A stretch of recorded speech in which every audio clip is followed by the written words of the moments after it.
Este programa es para vos, que te dura más la batería del celular que tu sueldo entero. Con ustedes, Caro y Nico. Nico y Caro. ¡Epa! ¡Ole! No, que hoy hay alguien que sabe de música de verdad. Sí, es verdad. Ya nos da mucha vergüenza, ¿viste? Bueno, nada, hay cosas que son un camino de ida. Sí. Ya lo dijimos y que quede el archivo. Lucía Salinas ya está practicando para el tablao. Sí.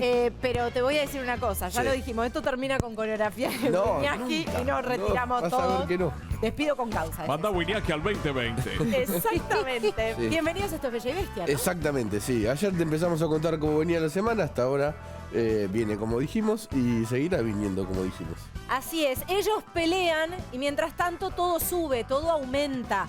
Tenemos que hablar de un índice, ¿no? La inflación de los trabajadores, un índice La suba y un de los relevamiento, alimentos. ¿no? Claro, exactamente.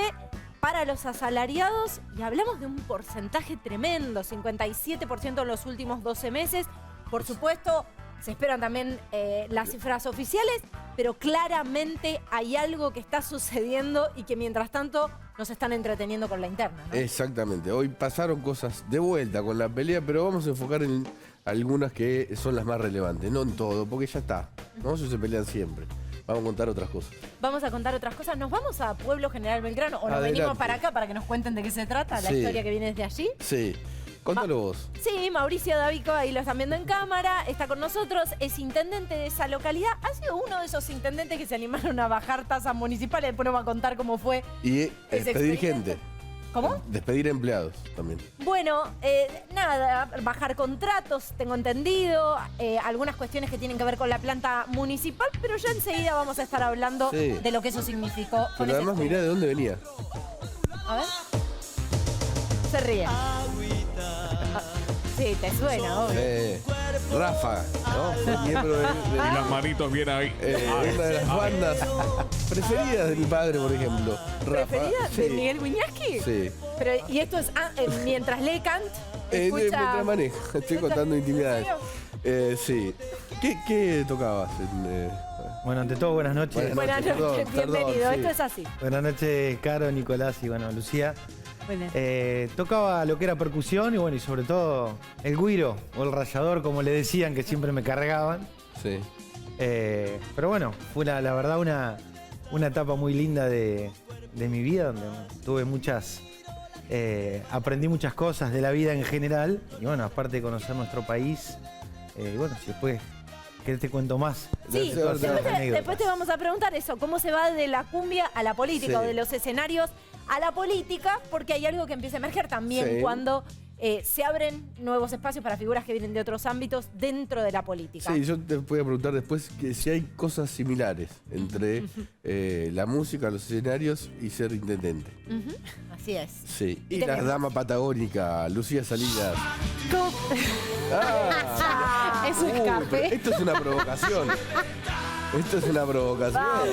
No, Avanti Morocha. Buenas noches, ¿cómo estás? Un saludo. Me agarró desprevenida. Vamos a hablar hoy de muchos miles de millones de pesos y de una inmobiliaria, no la inmobiliaria de la familia Kirchner justamente, pero de una gran inmobiliaria que maneja 75.000 propiedades, pero parece que no lo hace muy bien. Ay, Impresionante. Vamos a hablar de la actualidad. vamos a hablar de la actualidad, Nicolás Wiñaski. Con información, ¿no? Trastienda. Con información trastienda, ellos se pelean, todo sube. Sí. Hablemos primero del ellos se pelean Sí. y después hablemos de lo más importante, ¿no? Primero y Que principal, en estos momentos la presidenta de la Nación en ejercicio es Cristina Fernández de Kirchner. Ya salió el avión que lleva al presidente a Europa, estamos bajo mando total de la jefa del Estado Mayor Conjunto de las Fuerzas Armadas, de la jefa de la Administración General, jefa suprema de la Nación, Cristina Fernández de Kirchner, está hoy ocupando ese cargo. Pero antes de que se vaya, Alberto Fernández hizo hablar a los dos ministros que ella más detesta, Guzmán y Culfas, el de Economía y el de Producción. Y además habló Qué él. tranquilizador que uses esas palabras, ¿no? Los detesta, los desprecia, los quiere ya fuera de cargo. Es así, es de acuerdo a fuentes inobjetables. Pero hay una novedad. Alberto Fernández hoy volvió a ser el Alberto Fernández anterior, el que criticaba a los gobiernos K. ¿Por qué? Porque hoy dijo que en el gobierno de él no se oculta la pobreza. haciendo alusión al INDEC de Guillermo Moreno que ocultaba la pobreza, no medía la pobreza. Hoy se acordó de golpe, en medio de la pelea, de lo que antes decía, después cayó y ahora volvió a decir. ¿No? ¿Se entiende? Él criticó el INDEC de Moreno diciendo, en mi gobierno no se oculta la pobreza. Claro. En el INDEC de Moreno no se medía la pobreza. Kicillof decía, medir la pobreza es estigmatizar a la gente pobre. Bueno, también es cierto, Nico, porque hay algo que es como un corrimiento total y que está bueno pasarlo en limpio. Dentro de los que se pelean y se tiran, tu gobierno, mi gobierno, en todos los casos fue el gobierno de todos ellos, ¿no? Siempre gobernaron ellos. Sí, y es importante pasarlo en limpio porque querer plantear este ring es de alguna manera deslindarse de responsabilidades de un lado y del otro y son responsables todos. Y mira, a partir de esta semana queda más claro que nunca. Claro. Viajó Alberto Fernández y la presidenta de esos ministros y de toda esa gente es ella. ¿Por qué? Porque es la vicepresidenta de la nación, es su gobierno. ¿No? No le gustan, quiere la sumisión total de Alberto Fernández. No sé, ya no se entiende bien por qué no se hablan y no importa porque se está tapando con la pelea y las idas y vueltas la Argentina, como vos decís, ¿no? La suba de los alimentos, que es lo que más compra la gente que menos tiene y lo que más subió, ¿no? Ya había subido mucho en...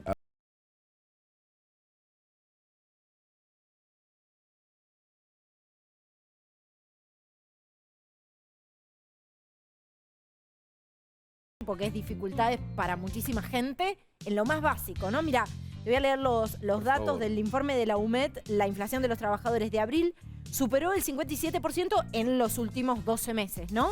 Y es la más alta desde 1991. Supera la marca registrada en junio de 2019, 55,7%. Y se torna la más alta desde 1991. Sí, antes de la convertibilidad. Esto lo publica en una nota de Infobae Daniel Blanco Gómez con este estudio de la UMED. Pero claro, o sea, en el medio hay muchísima gente que estaba caminando por ese filito muy, muy delicado que es, bueno, tratar de llegar a fin de mes o no. Y gente que hoy se está encontrando con que no puede cumplir con las necesidades básicas. Que trabaja y que es pobre.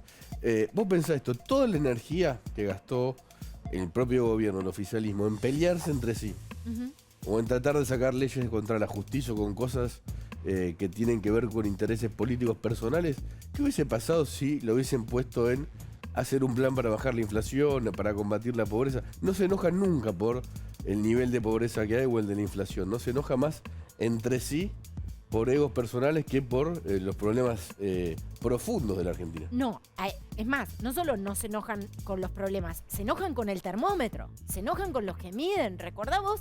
Esto no pasó hace 1000 años que había un ministro, hoy gobernador, que decía que hablar de pobreza era era una medida estigmatizante.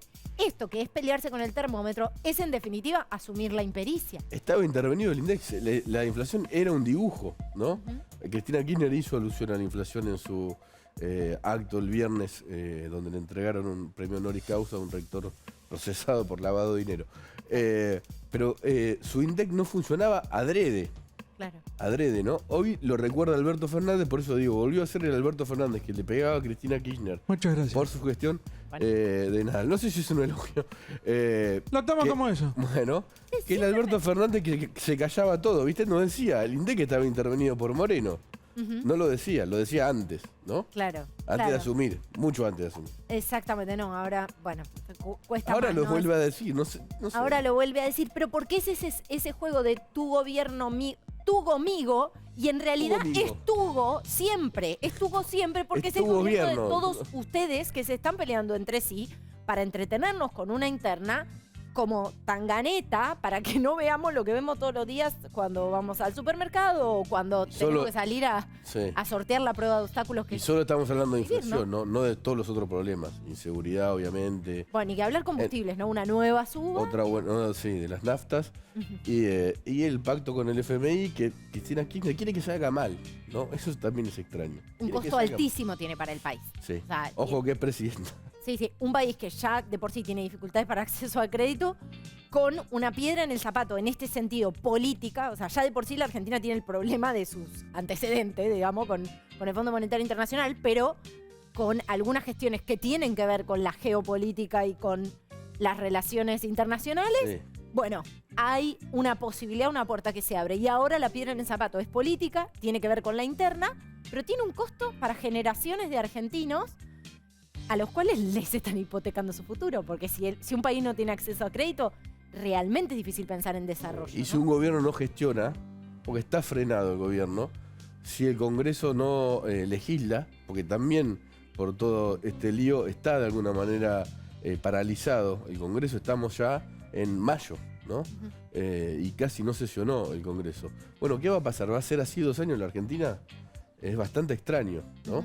Es muy singular, ¿no? Como la presidenta eligió a alguien que no representaba a nadie para ser presidente, lo dijo ella. Él eligió a malos equipos, pero ella es una genia. Ahora ella está al mando de la presidencia en una semana que va de alguna manera a terminar el jueves, que va a ser un super jueves, ¿no? Con el número del INDEC, con la Corte visitando y todos los jueces federales y camaristas Rosario por el problema del narcotráfico. Va la justicia, no la política, y con una marcha que es única y va a ser muy multitudinaria y va a frenar todos los caminos de la ciudad. En cualquier caso, a nunca perder de vista, estuvo. Incluso Tuvo, de los que tuvo ahora gobierno. los miran como si fueran comentaristas y forman parte. Estuvo tu gobierno, es tu gobierno, es tu gobierno. Claro. Buenas noches, buenas noches. Indignado con todo esto y nosotros el medio, ¿no? Los argentinos, y justamente hablando de inflación, hoy hice un pedido al supermercado a domicilio por 2.000 pesos. Ajá. Y el chico lo dejó en el buzón del correo de casa. Así que, imagínense lo que cuesta Sí, la cosa. casi nada, casi nada. Bueno, pero tiene que ir, Bueno. vaya al Ahora, súper, ¿no? la Sabe que billetera. alcanza para poco. Los voy a seguir mirando porque ahí está mi Gracias. tocayo Mauricio, que encima es como yo, político y cantante, músico, todo. Así que bueno, Claro. lo sigo mirando, ¿eh? No usa bigote, ¿no? We Como- will rock you, singing. Sí. Bueno, vamos a hablar de verdad de alguien que fue de la cumbia, de los escenarios, a la política, a un lugar que se llama Pueblo General Belgrano. Vamos a hablar del camino de Mauricio Davisco, pero vamos a ver algunas imágenes. A ver, mira.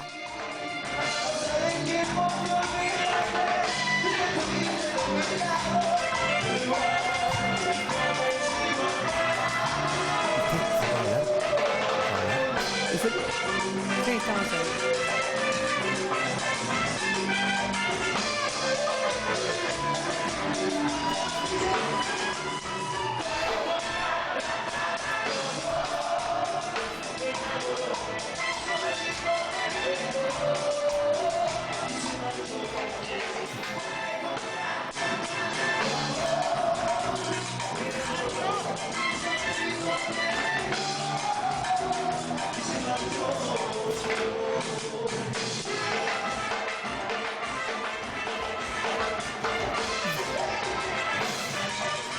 Bueno, ahí sobre los escenarios, Mauricio, hay un momento en que das un salto, ¿no?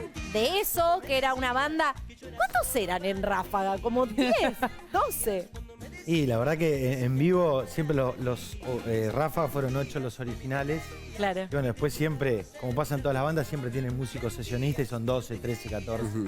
¿Qué Ok. paso que tiraba, intendente, cuando con el rayador ahí se agacha? Teníamos uno, sí, lo que pasa es que se había caído el micrófono, ahí estaba mirando Ah, y me agachaba para que... El pero güiro. bueno, el güiro. El güiro, claro que sí. Que infaltable además, porque es como la liturgia de la cumbia, tiene eso, ¿no? El Vos sabés güiro. que a mí siempre me cargaban, Ariel Pucheta, que le mando saludo, que cantante. Ariel y el resto de los pibes de la banda que están mirando,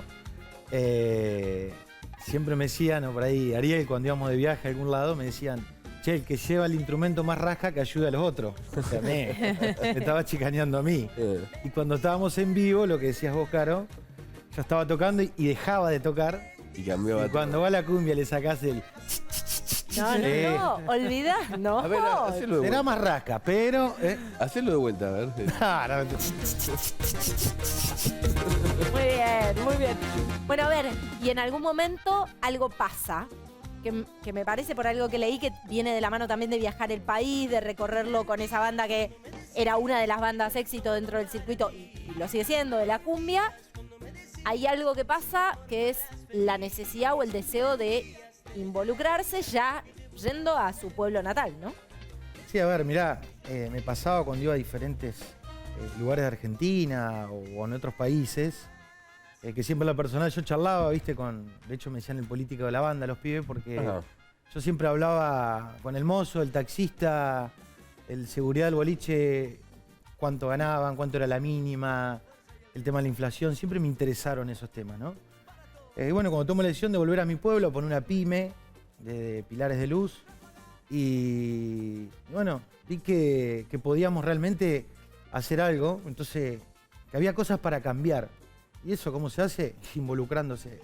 Entonces con un grupo de vecinos, amigos, formamos un partido, Nueva Generación, que es un partido provincial. Y bueno, la primera elección perdimos. Gracias a Dios que perdimos, a nosotros nos sirvió Porque mucho. está bueno eso, a ver por qué. Y porque la verdad que aprendimos un montón. Yo te puedo asegurar, lo dije también en la entrevista esa, el domingo a la noche, soy una persona que cree en la ley de la atracción, ¿no? En lo propositivo. Dije, en el 2015 vamos a ganar las elecciones. En el domingo del 2011, dije, el domingo del 2015 vamos a ganar las elecciones. Y bueno, así fue, y de hecho, bueno, la reelección fuimos votados por el 77% de los vecinos, casi 8 de cada 10, ¿no? ¿Y por qué? Y a ver, si bien es un poco subjetivo que hable de nuestra gestión, bueno, hicimos un quiebre en lo que es obras y servicios en Pueblo Belgrano. Y fue un quiebre importante, ¿no? Ten en cuenta que nosotros fuimos electos por el 52%, después sacamos el 77% de los votos.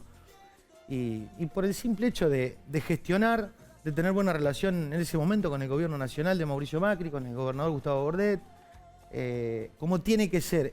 En esos años de la política estuvo bueno que tenías un ministro, Rogelio Frigerio, por ejemplo, con el que estamos trabajando en un proyecto provincial, en donde no le importaba el color político, ¿entendés? Venía un intendente... El ministro de Interior y de Obras Públicas, ¿no? ¿Y ahora cómo funciona la maniobra de la caja? La verdad que no es fácil. ¿No? No es fácil, primero por lo que ustedes estaban hablando recién. Vos ten en cuenta que vas a un ministerio, te lo digo yo que soy un partido vecinal, Nueva Generación. ¿Cuánta gente vive en Puerto Belgrano? Pueblo Belgrano, aproximadamente 6.500, 7.000 personas. Cuando nosotros asumimos había 2.800, ponele. Ajá.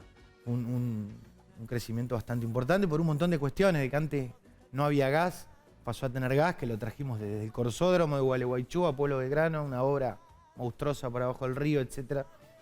Y después un montón de cosas pequeñas que para ustedes por ahí es más normal, pero antes no había cajero automático, los abuelos se tenían que ir, tomarse un colectivo, bueno, etcétera, etcétera.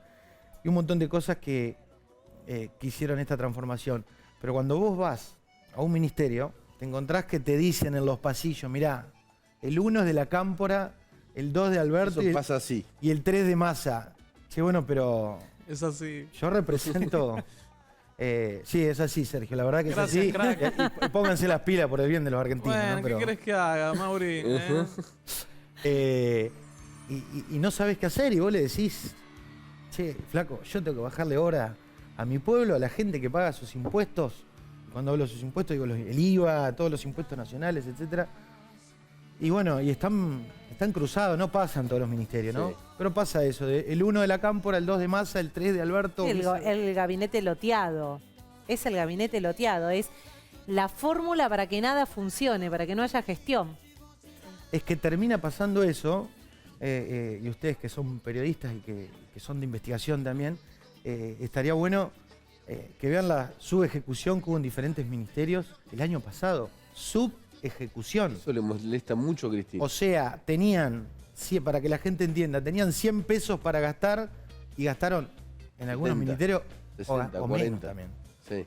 Y es triste porque nosotros también los intendentes que gestionamos, etcétera, llegás ahí y bueno, y se te complica. Obviamente no todos son así, pero... Sí.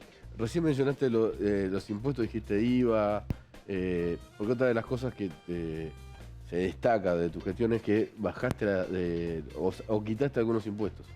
Sí, a ver, de hecho lo hicimos desde que cuando asumimos. Nosotros cuando asumimos, en el 2017, que vino el tema de las tarifas, hay un 18%, había un 18% en la factura de luz que era de tasas municipales. Bueno, en ese momento, hasta que termine el mandato, nosotros hicimos una reducción del 55%. O sea, del 18% pasamos a cobrar el 8%, para tener un alivio, que terminaba siendo un 10% aproximadamente de la factura que pagaba el ciudadano. Y bueno, y ahora con todas estas medidas que tomamos, estos de bajar tasas, el derecho a edificación, que les cuento unas anécdotas al respecto de ese tema. Eliminamos el derecho a edificación. Vos vas a construir una fábrica, un hotel, una casa, ahora pagás 0. Antes tenías que pagar 70, 80, 90, 300, depende del tamaño de la edificación. Las habilitaciones comerciales no se cobra más. Bueno, después hicimos reducciones de diferentes tasas también. ¿Y el presupuesto? Y tuvimos, a ver, obviamente está contemplado eso. Sí. No es que salimos a hacer demagogia. Pero también es cierto, perdón por la interrupción, pero me estoy acordando en relación a la pregunta que está haciendo Nico del caso Iguacel también. Intendente también hizo una reducción importante de la cantidad de impuestos que hablaba y que es notable que en algunos casos incrementa la recaudación. Porque claro, cuanto más impuestos, más estímulo para la evasión hay. Entonces, lo que termina pasando es que incluso en algunos casos es hasta virtuoso en términos presupuestarios. Es un círculo virtuoso, Caro. Si bien nosotros lo hicimos hace poco, pero en los lugares que se ha hecho en el resto del mundo, a ver, está todo inventado, no es que en los lugares donde hay menos impuestos es donde los inversores, a ver, si vos tenés que hacer una inversión, encontraste $1 millón tirado y vas a hacer una inversión, ¿dónde vas? ¿Donde te cobran más impuestos o donde te cobran bajos impuestos? Bueno, esto es el sentido común y nosotros apuntamos para fomentar esa inversión dentro de lo que está a nuestro alcance. Pues nosotros no podemos meternos con el IVA, con el impuesto a las ganancias, con el impuesto a bienes personales, ingresos brutos, etc. Sí. Ahora, planteabas recién esto de cuando vos asumiste no había cajeros automáticos, ¿no? En la localidad.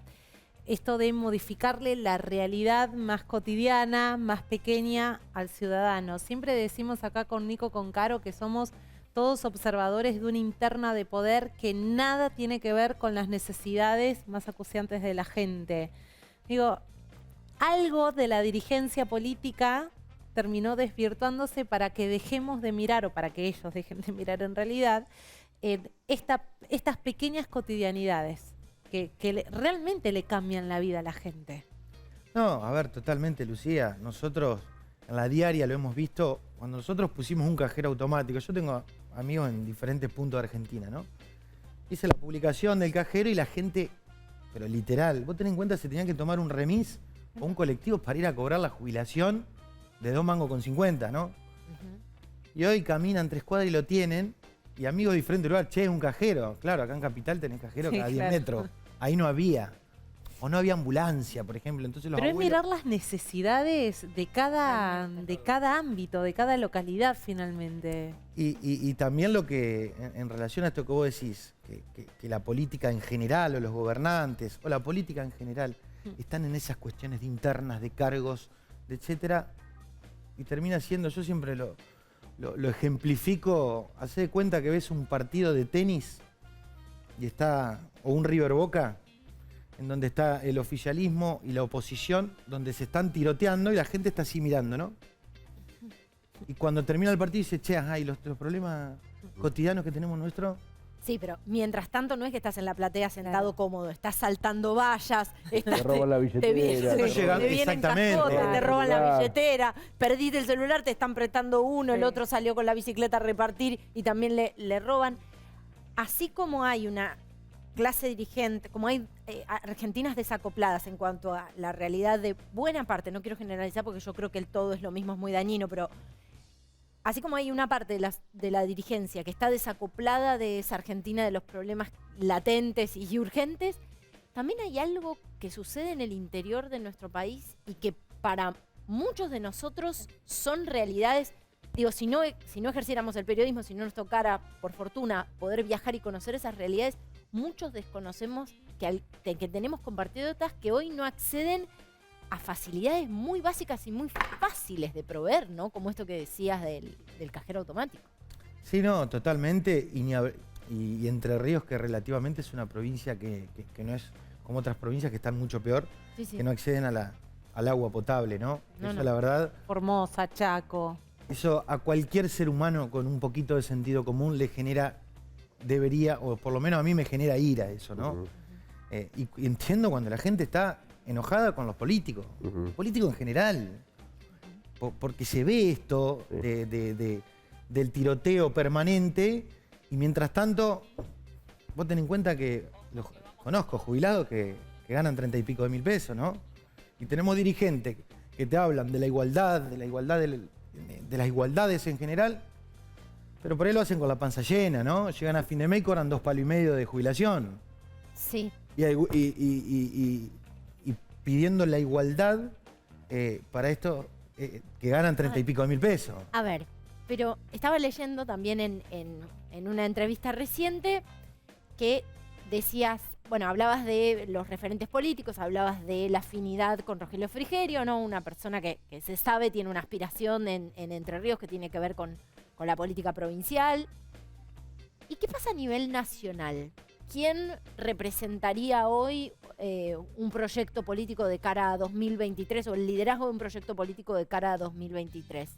A ver, nosotros inicialmente, como el partido nuestro, Nueva Generación, está dentro de Juntos, en este proyecto que estamos trabajando con Rogelio Frigerio en Entre Ríos, si bien a nivel nacional todavía no se sabe concretamente quiénes van a ser los candidatos o las propuestas. Porque uno escucha aisladamente tanto Javier Milei, con el que tengo relación, o con Karina, con su hermana, tengo muy buena relación, y tienen muy buenos puntos. Con Horacio Larreta, con Horacio Rodríguez Larreta, que tengo una excelente relación, lo admiro, pues he tenido charlas de gestionadores salvando las diferencias, ¿no? Y la verdad que Larreta tiene una capacidad de gestión increíble. Está bueno que sea un tipo de consenso, pues la gente también necesita decir, déjense de pelear entre ustedes y solucionen estos problemas, porque todos estos problemas siempre fue por la clase política, ¿no? Todo esto que tenemos, la inflación, hoy lo he escuchado hablar de la inflación. Miren lo loco lo que nos está pasando como Argentina, ¿no? Qué jodido que pase eso, ¿no? Nosotros estamos a 26 kilómetros de Uruguay. Sí. Hay gente que agarra una bicicleta, los ciclistas, y se van a Uruguay en bicicleta. Vos haces 26 kilómetros y tenés un dígito de inflación. Para la misma cultura, toman mate, comen dulce de leche y bailan tango como nosotros, ¿no? Cumbia. Y cumbia, sí, olvídate. y haces 26 kilómetros y tenés un dígito. Sí. ¿Entendés? Es otra idiosincrasia también, no tiene que ver tanto... Digo, yo entiendo la cercanía, pero en esos 26 kilómetros hay abismos de idiosincrasia, de cultura, de presidentes, de planes de gobiernos. No, coincido. Vos lo tenés a la calle Pou, que es totalmente con otra mirada lo que tenía Pepe Mujica, y el tipo continúa las cosas que estaban bien. Sí. Por eso también estaría bueno que una vez en la vida, creo que el último que lo hizo fue Carlos Menem con Alfonsín, que un presidente en una mesa redonda, si querés vos, para que no, sin cabecera, juntémonos los dirigentes. Es decir, que Alberto diga, vení, Macri, Massa... No se hablan con Cristina, no sé. Pero porque la gente la está pasando mal, Nicolás, ¿entendés? Sí, literalmente la pasan mal. A ver, cuando yo era gurí, ¿qué pensaba? Che, voy a laburar, quiero tener mi terreno, mi casa, o acá en Capital, de comprarte un depto, un monoambiente, estudiar, qué sé yo, ir piloteándola. ¿Por eso entraste en Ráfaga? ¿O entraste porque era divertido, sabías tocar el guairo? No. El güiro. No, yo cuando... Toma un güiro Me inesperado. confundí con el tema de Elia Curaqui, perdón. Claro, guairo. Cuando me vine a estudiar, yo me vine a estudiar abogacía acá, a la UBA. Saqué pensamiento científico, sociedad Estado, me acuerdo pensamiento científico, le preguntaba a los profesores por qué esta materia, pero bueno. Y bueno, conocí a los pibes de Ráfaga, empecé a salir de giras con ellos, a mí me gustaba, yo tenía tipo un grupito de cumbia. Ajá. Me gustaba el tema, pasaba música, porque yo de gurí trabajaba, ¿viste? Era ayudante albañil, tenía un grupo, un sonido, alquilaba bandas, etc. Y bueno, después terminé tocando con... si bien somos amigos y de hecho vivimos muchos años juntos y hablamos prácticamente a diario con Ariel Pucheta, yo siempre digo que es mi ídolo. Y él es un crack para mí. Y terminé, bueno, compartiendo escenario con mi ídolo y venir de Pueblo Belgrano a Pueblo Belgrano, de Gualeguaychú, a estar en diferentes lugares, conocer famosos, ¿viste? Como es el tema que los ven en la tele y después, bueno, todas esas cosas. ¿Hay algo parecido entre estar en un escenario tocando cumbia y un escenario político? En algún momento supongo que después de tocar el güiro, Claro, el guairo dijo. subiste a dar un discurso, un escenario, ¿no? No. Obviamente se simplifica, obviamente, a la hora del trato con las personas. Con los Pero a medios. mí, con los medios. Si bien te digo, estaba nervioso para venir acá, pero que todos me decían. Ah, sí. Esta es una mesa terrible. Entonces, No, sí está. Mirá que vos tocás el güiro y yo guitarreo, ¿eh?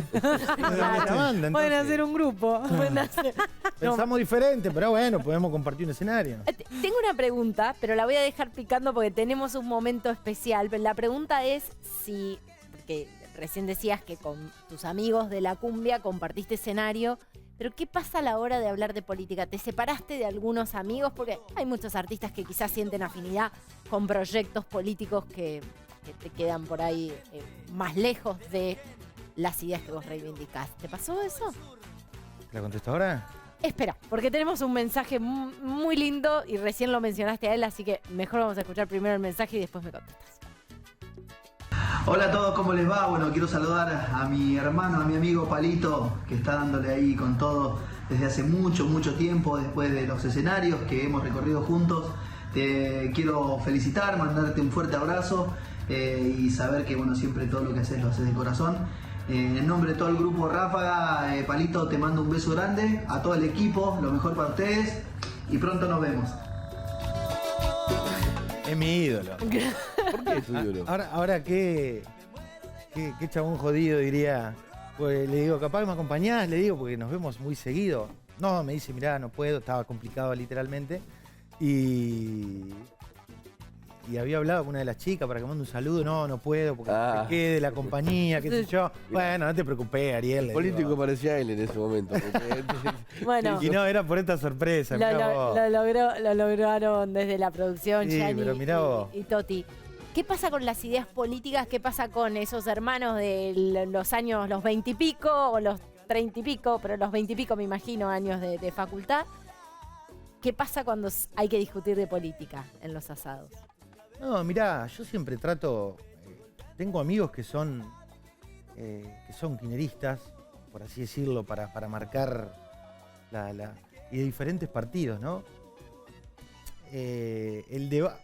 Lo que ha generado también el kirchnerismo en profesionales, etcétera, que por ahí se cierran al 100 y jugamos al truco, comemos asado, tomamos vino, pero cerrados, ¿no? Pero obviamente hemos tenido, ¿viste? Pero no encuentro nada, yo no me peleo con nadie, ¿eh? Simplemente debato, discuto, no me enojo, pongo siempre las cartas sobre la mesa, pero a ver, concretamente no es que he tenido peleas así, pero siempre son los menos igual. ¿Con el intendente de Gualeguaychú te llevas bien? Sí, la verdad, a ver, nosotros lo conozco de chico del barrio, yo nací, me crié gran parte de mi vida en Gualeguaychú. Director de una orquesta de Claro, toca una comparsa. Una comparsa. Sí, obviamente. A ver, tenemos relación. De hecho, le hemos hablado, pensamos distinto nada más. Pero a veces uno con tu novia no te pone de acuerdo porque no te va a poner de acuerdo con y pensar totalmente. Pero hay que poner ráfaga. Y le pones rápido y soluciona todo. Y todos alineados. Vos le ponés cumbia y alineás. Bueno, y las aspiraciones, las ambiciones, ya vas por segundo término como intendente, ¿cuáles son las aspiraciones? Mirá, Me parece que ahí cuando hablaste de Gualeguaychú le diste... No, a ver, es una posibilidad que sea candidato a intendente en Gualeguaychú. Se puede eso, ¿no? Sí, jurídicamente se puede y yo nací en Gualeguaychú y nosotros estamos al lado, estamos a 20 cuadras. ¿Entendés? Hay concejales de Gualeguaychú que viven en Pueblo Belgrano, funcionarios, viceversa. Es como una comunidad totalmente amalgamada. Hay posibilidades de eso, como yo siempre digo, me lo han preguntado periodistas del interior de Entre Ríos, y te digo, a ver, estoy en política, nací en Gualeguaychú, te estaría mintiendo si te digo que no me gustaría ser intendente, pero no está definido porque objetivamente estamos abocados, y no es zaraza, estamos abocados a la gestión de Pueblo Belgrano como intendente y preocupándonos desde nuestro punto de vista cómo podemos darle una mano a la gente para que consiga trabajo genuino, para que tenga otra lógica a la que tenemos hoy, que nos vamos. El proyecto concretamente también es a nivel provincial con Rogelio Frigerio, que claro. fue uno de los primeros tipos que en el gobierno de Macri que propone la baja de impuestos, con el pacto fiscal, no sé si se acuerdan. Cierto. La disminución de ingresos brutos paulatinamente, que bueno, pues cuando cambió el gobierno, volvió otra vez. Sí. ¿El jingle de tu campaña lo cantabas vos? No, Ráfaga. ¿No eras vos? Los jingles yo los escribo. ¿Podés cantar un poquito? Me dijeron que era picante Guñasqui, pero me hace cantar. Yo sé cantar el arroz con leche. Lo estoy cantando, fui papá hace una semana y lo estoy Felicidades. Felicidades. Bueno, gracias. Perdón, la próxima con Guiro. No, para. O Guairo. Guairo. No, vamos a hacer todo lo posible. Que está Yo quiero que cante. ¿Qué dijo? El presidente quiere que cantes. Bueno, ahora vamos a cantar. Nah, yo no sé cantar, me va a hacer pasar vergüenza, me va a hacer poner rojo. No, está bien, no se ponga colorado. No, pero no me acuerdo, aparte. La próxima tendremos clase de Guiro para Guiñaki. Dale, clase de güiro y capaz lo vamos a invitar a los pies de Rafa para que hagan un show en vivo. Miramos. Vamos a hacer todo lo posible, ¿es buena esa o no? Mira, Sí. Para descontracturar. está muy bien, viene bien a la noche. Muchas gracias, Mauricio. Muchas gracias. Dale. Gracias a ustedes y bueno, saludos para toda la audiencia. Gracias. Gracias. ¿Vamos a la pausa? Sí, vamos a la pausa, un parpadeo y ya estamos. Viene el dato de Lucía.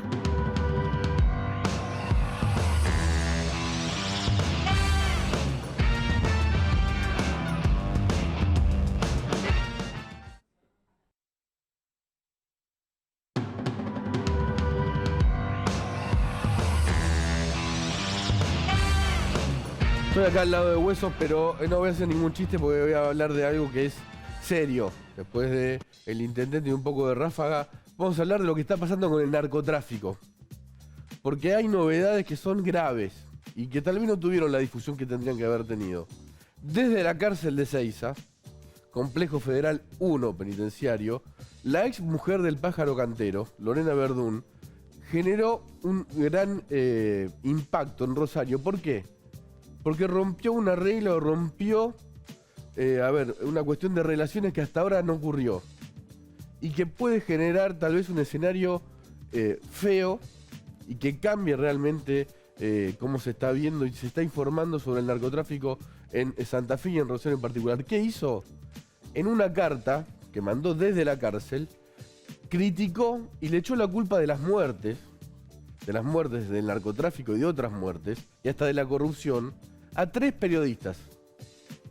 O sea, los monos, por primera vez, hacen público su enojo con el periodismo. Yo no quiero alarmar, pero atención con esto. Lorena Verdún habló de 3 colegas que son muy respetables y además hacen un gran trabajo y por eso tal vez le molestan a ella.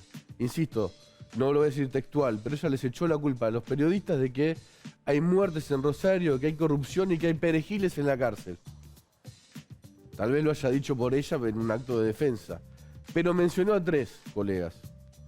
Uno es Germán de los Santos, el otro es Hernán Lescano. Los 2 escribieron el libro Los Monos y de alguna manera dieron a conocer información y tal vez le dieron más relevancia a esta banda que hasta el momento que publicaron ese libro no lo tenían.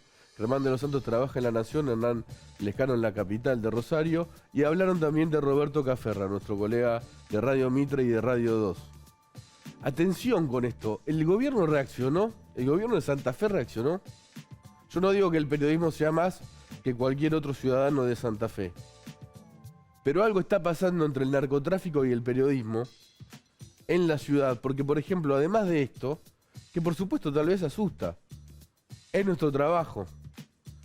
Lo digo en primera persona del plural porque son gajes del oficio, que tal vez alguien con ese poder de fuego te mencione y te diga, vos tenés algo que ver con lo que está pasando en Rosario, cuando obviamente lo que tienen que ver los 3 colegas es con destapar un montón o hablar también, un montón de información que el poder político tal vez calla y el poder judicial. Porque en Rosario está podrida la fuerza policial, lamentablemente, y también cierta parte de la política, como quedó demostrado con lo que pasó con un senador Traferri, que hay audios hablando con uno de los jefes del crimen organizado, ¿no? Del juego y también del narcotráfico. Está pasando también, además de esto que es grave, el Foro del Periodismo Argentino sacó un comunicado diciendo que era obviamente que era una carta en tono amenazante, intimidante, y pidió al gobierno de Santa Fe que garantice la seguridad personal de estos 3 periodistas. O sea, hay 3 periodistas que el Foro del Periodismo Argentino pidió al gobierno de Santa Fe que los cuiden. ¿Por qué? Porque el narcotráfico habló de ellos. Ahora, está pasando que en los juicios de los monos, los periodistas que van a cubrir se encuentran con los monos, los familiares, que los presionan y le dicen: cuidado con lo que publicás, cuidado con lo que decís. Saben que el periodismo va a seguir publicando todo sobre los monos, sobre la corrupción y sobre cualquier otra cosa. El jueves, además, van a Rosario todos los jueces federales, o buena parte de ellos, los camaristas federales, toda la Corte Suprema y el Procurador Casal. ¿Por qué? Porque está el narcotráfico en Santa Fe y no van a callar a nadie. Es inmensa la valentía de muchísimos colegas que están cubriendo esto, lo están cubriendo desde hace ya mucho tiempo. He seguido muy de cerca, en particular nombrabas a Germán de los Santos. Sí, te mandamos todos un abrazo hacen a todos. un trabajo formidable y muy, muy valiente con todo lo que eso implica, ¿no? Con todo lo que eso implica en ese territorio donde muchas veces se busca subestimar, o se ha buscado subestimar desde la política y desde quienes pero tenían que hacer algo para que la situación no escale al escenario. Punto, Caro, que nosotras lo hemos charlado mucho el año pasado en distintos informes en TN Central, y tiene que ver con que no alcanza con condenar y encarcelar a los jefes narcos.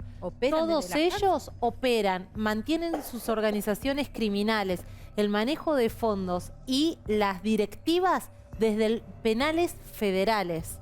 Y este no es un dato menor, porque el único que tiene jurisdicción dentro de un penal federal es el gobierno a través del Servicio Penitenciario Federal, que depende del Ministerio de Justicia. Entonces sería importante que fuera de todas las internas a las que nos invitan a presenciar todos los días, el gobierno atienda a este tipo de cosas, que son de una gravedad insoslayable. Absolutamente, absolutamente, así que la solidaridad con los colegas. A ver, hay dato de Lucía Salinas y tiene que ver con una inmobiliaria, pero una inmobiliaria de miles de millones. No, pero además, viste, Caro, que hay como una suerte de dimensión desconocida de los fondos públicos, una suerte de un expediente. Una suerte de casi todo, claro, esa dimensión. Entre un agujero negro, una dimensión desconocida, una suerte de expediente X por ahí. Claro. Bueno, parte de los fondos que uno se pregunta, ¿por qué las cuentas públicas están en rojo? ¿Por qué cuando hablamos del Estado argentino hablamos de un Estado quebrado?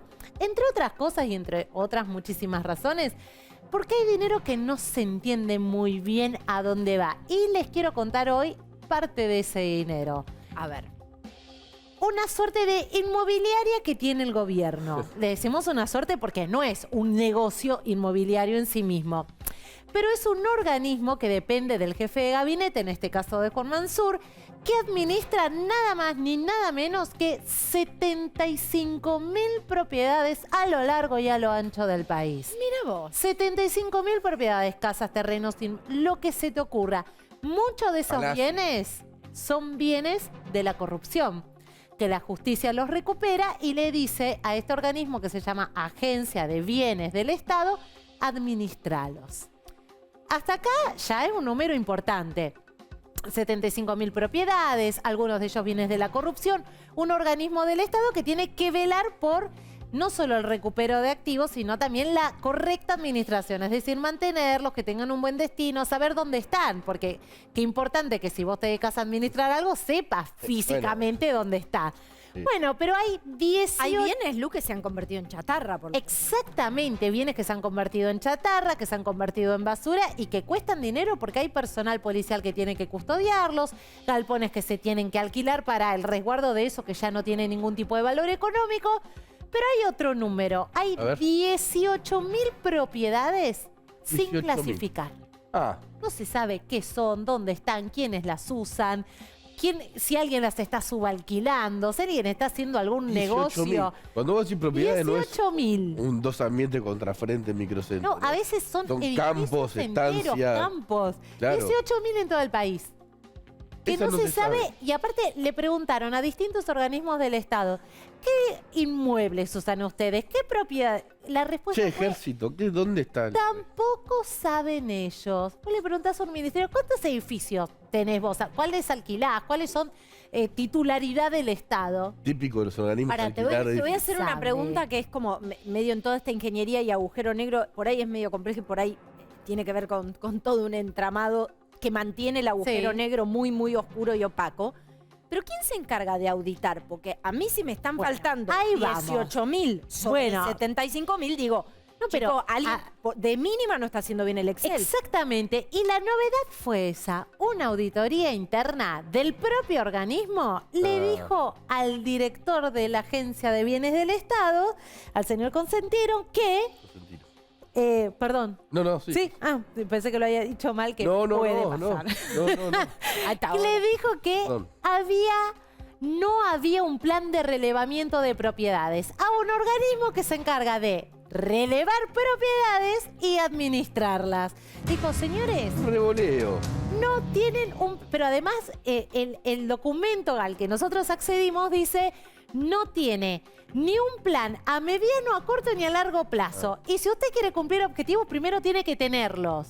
Como si esto fuera poco, otro informe auditor le dijo que las contrataciones y las compras de este organismo Ay, no. tenían debilidades documentales. Es decir, Qué no se linda. sustenta Debilidad por qué documental. contrataron determinada cantidad de personas o por qué realizaron determinada cantidad de compras. Les tiro el último número, con esto cerramos. Esta inmobiliaria al Estado le sale 2.000 millones de pesos y así funciona. Y así funciona. En dos- Nunca mejor dicho que el señor en cuestión está bastante flojo de papeles. Literal. Nunca mejor dicho por su propio organismo auditor. El número 2 es de la Cámpora. El número 2 es de la De Cámara. Bandi. Ah, bueno, la misma lógica. En del el loteo. medio de esto. En la misma lógica del loteo. Muy bueno el dato de Lucía Salinas. Datazo, datinas de hoy. A ver, 22:54, ya venimos con más Bella y Bestia. Pausita. Parpadeamos.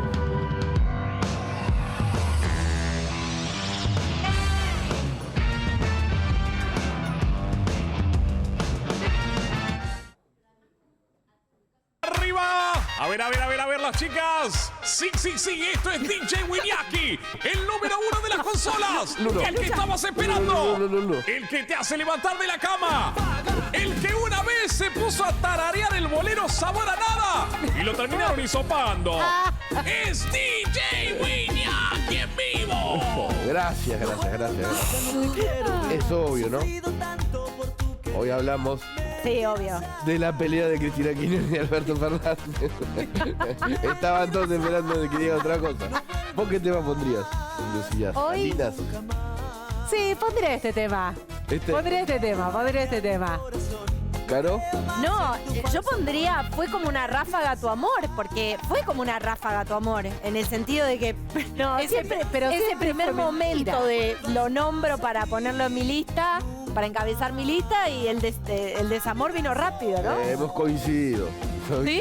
Dije, íbamos a hablar de... Era obvio, es ráfaga.